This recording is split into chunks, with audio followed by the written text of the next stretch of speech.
بسم الله الرحمن الرحيم. السلام عليكم ورحمة الله وبركاته. أهلا بكم أعضاء وزوار أكاديمية الجرافيك، سواء إذا كان جروب أكاديمية الجرافيك على الفيسبوك والخاص بالتعليم عن بعد، أو منتدانا منتدى أكاديمية الجرافيك.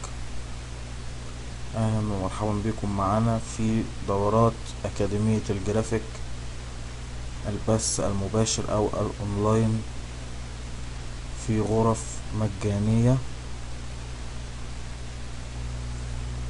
ان شاء الله هنقدم لكم دورة الفوتوشوب. معاكم عصام هيقدم معاكم دورة الفوتوشوب CS6. ان شاء الله هنتكلم في الدورة دي عن التالي. ان شاء الله اولا الدورة هتبدأ باذن الله من يوم الثلاثاء القادم. هيبقى الكورس من 3 الى الخميس الساعة 7 مساء بتوقيت القاهرة. ان شاء الله من الساعة 7 مساء ان شاء الله بتوقيت القاهرة. ان شاء الله الكورس هيبقى ايام الثلاثاء والاربعاء والخميس باذن الله من كل اسبوع. ان شاء الله هناخد وهنتعلم باذن الله مع بعض الفوتوشوب. ان شاء الله باذن الله يبقى كورس احترافي ان شاء الله. هنتكلم في الكورس ده عن الشركة.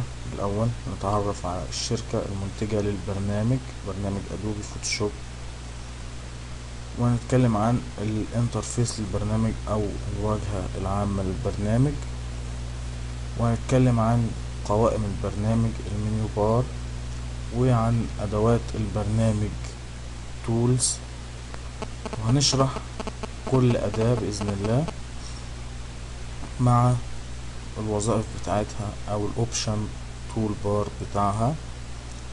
ان شاء الله هنشرح البانل الهامة واللي هتظهر معانا واحدة واحدة بالتدريج واحنا بنشرح.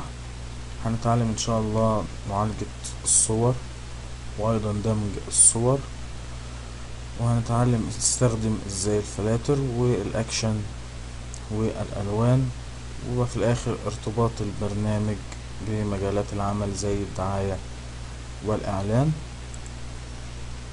هنا دي قوائم البرنامج اللي هي فايل وإيديت ويندو ايميج ولاير وتايب وسيلكت 3D.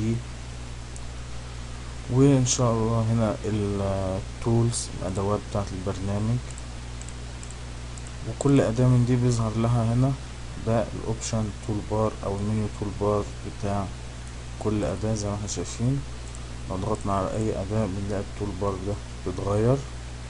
دي اللي هي الخصائص بتاعت كل أداة. إن شاء الله هنشرحهم مع بعض. هنا ده البانل هنا البانلز اللي هي الجداول المهمة إن شاء الله اللي هنشرحها مع بعض بشكل عام كده.